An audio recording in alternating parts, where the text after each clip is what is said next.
Hi, hello children, welcome back. This is the continuation of the previous video about solid state lesson. So last video la na edhula stop pannindena explanation about the ionic solids stop pannindhen.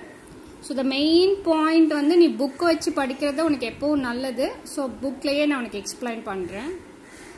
So na enna sollirundha ionic solids na the lattice points will be occupied by cations and anions and they are bound together by strong electrostatic force of attraction. And the point on the ionic crystal romba mukkiyam. And in the previous video itself I have explained about the ionic solids or a characteristic. That they have high melting point, they do not conduct electricity in the solid state. Why? Because they have fixed position in the solid state. So the ions will not be able to move when they are present in the solid state.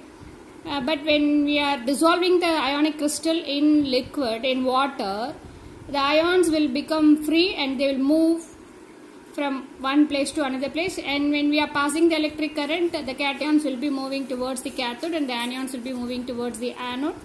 So it can able to conduct the electricity when they dissolved in water. Adu varaikum the last class la na explain pannirundhen. And in today's class I am going to explain about the covalent solids.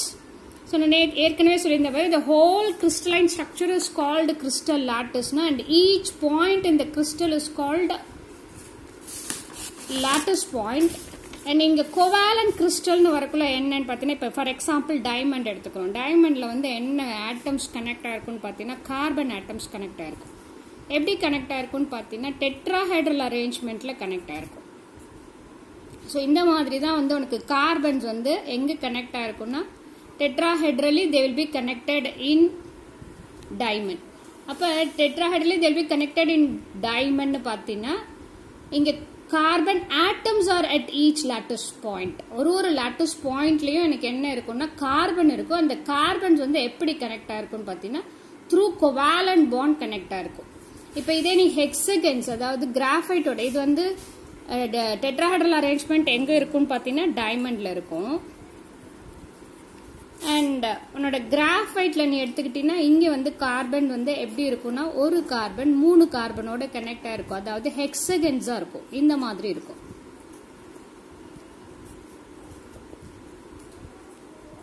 அப்ப ஒரு carbon பாத்தீங்கன்னா 3 கார்பனோட connect ஆயிருக்கும். இங்க வந்து ஒரு carbon 4 கார்பனோட connect ஆயிருக்கும்.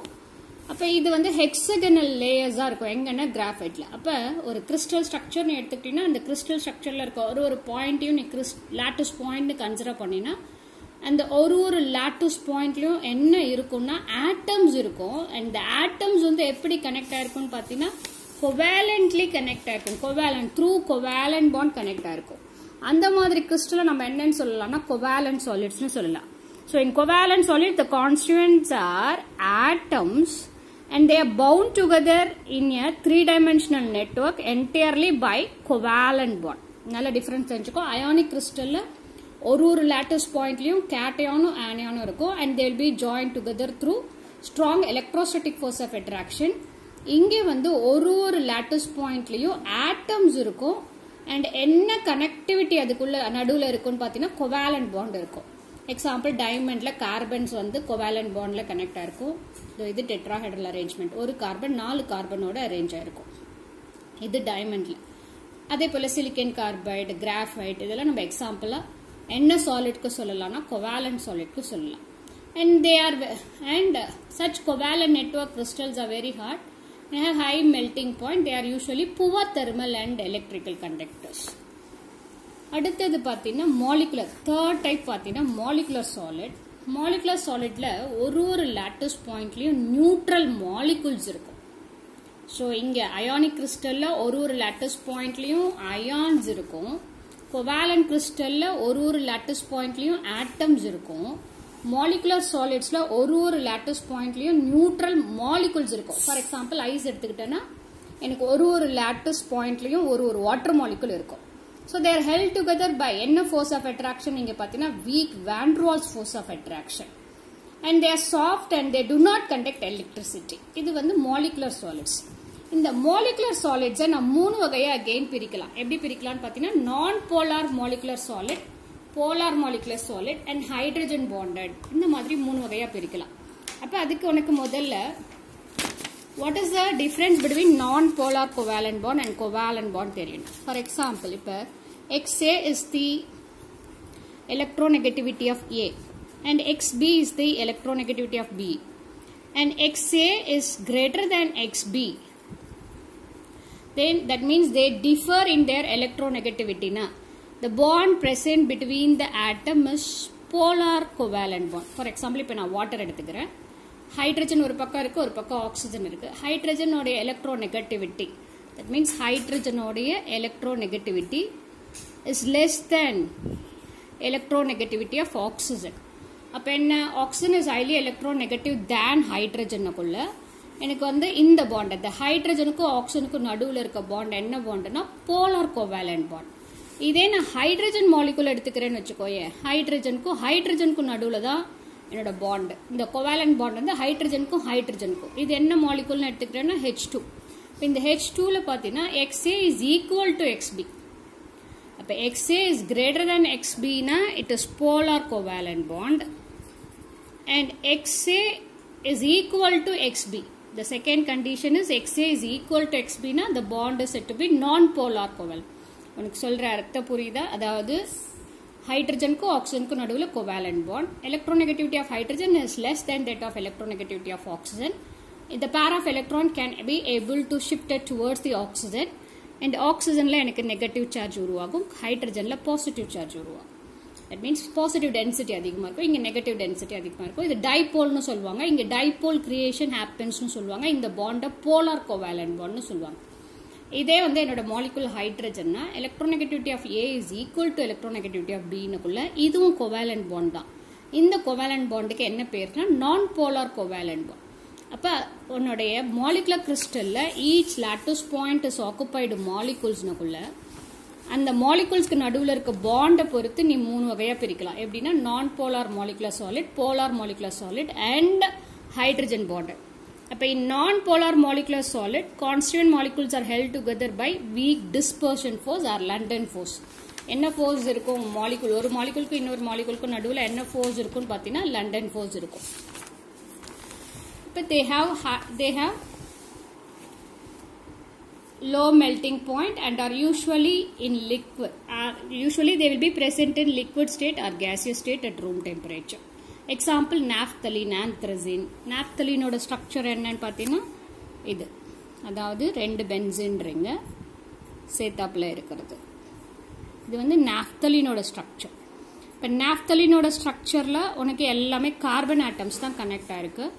இப்போ இது வந்து என்னன்னா அதாவது கார்பன் ஆட்டம்ஸ் இருக்கிறதுனால electronegativity will be carbon and hydrogen இருக்குன்னா எலக்ட்ரோநெகட்டிவிட்டி வில் பி ஆல்மோஸ்ட் ஈக்குவல்னுக்குள்ள எனக்கு இது வந்து நான் போலார் ஹைட்ரஜன் பாண்ட். அதே polar hydrogen, non polar covalent bond molecule. இது போலார் மாலிகுலர் சாலிட்னா the constituents are molecules formed by polar covalent bond. வாட்டர்ல சொன்ன மாதிரி they are held together by relatively strong dipole interaction. அதான் ஒண்ணுத்துல வந்து electron density ஜாஸ்தி இருக்கும், இன்னொன்னுல எலக்ட்ரான் டென்சிட்டி கம்மியா இருக்கும். அப்ப அங்க உருவார அந்த போல்ஸ் என்னன்னு சொல்லலாம், டைபோல்னு சொல்லலாம். அண்ட் அதாவது இப்ப நான் வாட்டர்ல சொன்ன மாதிரி Hக்கும் Oக்கும் நடுவுல ஆக்சிஜன்ல ஹைலி எலக்ட்ரோநெகட்டிவிட்டி, ஹைட்ரஜன்ல எலக்ட்ரான் நெகட்டிவிட்டி வந்து கம்மியா இருக்கக்குள்ள இது டெல்டா பிளஸ், இது டெல்டா மைனஸ்னா இது டைபோல் இன்டராக்ஷன். இந்த டைபோல் இன்டராக்ஷன் இருக்க சாலிட்ஸ்க்கு பேரு போலார் மாலிகுலர் சாலிட்ஸ். தென் மூணாவது ஹைட்ரஜன் பாண்டட். ஹைட்ரஜன் பாண்டட்னா கட்டாயம் வந்து ஒரு பக்கம் என்ன ஆட்டம் இருக்கணும்னா ஹைட்ரஜன் ஆட்டம் இருக்கணும். வாட்டர்ல இருக்கிற மாதிரி, அமோனியால இருக்க மாதிரி ஒரு பக்கம் என்ன ஆட்டம் இருக்கணும்னா ஹைட்ரஜன் ஆட்டம் இருக்கணும். அப்ப வாட்டர் மாலிகுல்ல எனக்கு hydrogen bond. Condition for effective hydrogen bonding என்னன்னா இந்த ஹைட்ரஜனோட சேர்ந்து இருக்க இன்னொரு எலிமெண்ட் ஸ்மாலர் இன் சைஸா இருக்கணும், ஹை எலக்ட்ரோநெகட்டிவிட்டியோட இருக்கணும். அந்த மாதிரி இருக்க மாலிகுல். ஃபார் எக்ஸாம்பிள் இங்க வாட்டர் அண்ட் குளுக்கோஸ், யூரியால பாத்தீங்கன்னா இப்ப இங்க வாட்டர்ல எடுத்துட்டீங்கன்னா ஹைட்ரஜனுக்கு ஆக்சிஜனுக்கு நடுவுல பாண்ட். அந்த hydrogen connected with oxygen. That oxygen is highly electronegative and smaller in size. அப்ப இந்த ஹைட்ரஜனுக்கும் ஒரு மாலிகுல் ஆஃப் வாட்டர்ல இருக்கிற ஹைட்ரஜனுக்கும் இன்னொரு மாலிகுல் ஆஃப் வாட்டர்ல இருக்க ஆக்சிஜனுக்கும் நடுவுல ஒரு இன்டராக்ஷன் இருக்கும். அந்த இன்டராக்ஷனை தான் நம்ம ஹைட்ரஜன் பாண்ட்ஸ்னு சொல்லுவோம். ஸோ அந்த மாதிரி மாலிகுல்ஸ்க்கு என்ன பேர்னா hydrogen bonded molecular solids. So as I told you already, the solids are classified into two categories mainly. crystalline and amorphous. அதில் crystalline solids again நம்ம 5 types பிரிக்கிறோம். அதில் 4 types இங்கே ஒன்றுக்கு புக்கில் எக்ஸ்பிளைன் பண்ணியிருக்காங்க. First one ionic solids. மெயினாக நீ எழுத வேண்டியது என்னன்னா the lattice points are occupied by cations and anions and they are connected through strong electrostatic force of attraction.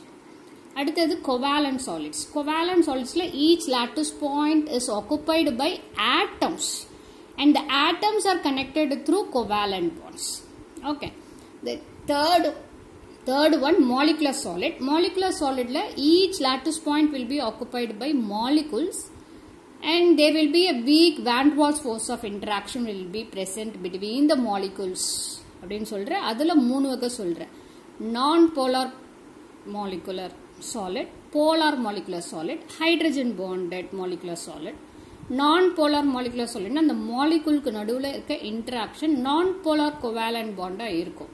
அதாவது electronegativity of one atom will be equal to the electronegativity of another atom இருக்கும். Example hydrogen, naphthalene, anthracene சொல்லலாம். Polar molecular solidல ஒரு ஆட்டம்க்கு electronegativity அதிகமாக இருக்கும், இன்னொரு ஆட்டம்க்கு electronegativity கம்மியாக இருக்கும். அப்போ அந்த bond present between the two is said to be a polar covalent bond. அந்த மாதிரி molecular solidsக்கு பேர் polar molecular solids. Then polar molecular solidsஆவும் இருந்து அதுக்கு ஒரு மாலிகுலுக்கும் இன்னொரு மாலிகுலுக்கும் நடுவில் ஹைட்ரஜன் பாண்ட் ஃபார்மேஷன் பாசிபிலிட்டி இருக்குன்னா அங்கே நான் வந்து என்ன சொல்வேன், அது மாலிகுல்னா ஹைட்ரஜன் பாண்டட் மாலிகுல். அமோனியாவை சொல்லலாம், வாட்டரை சொல்லலாம்.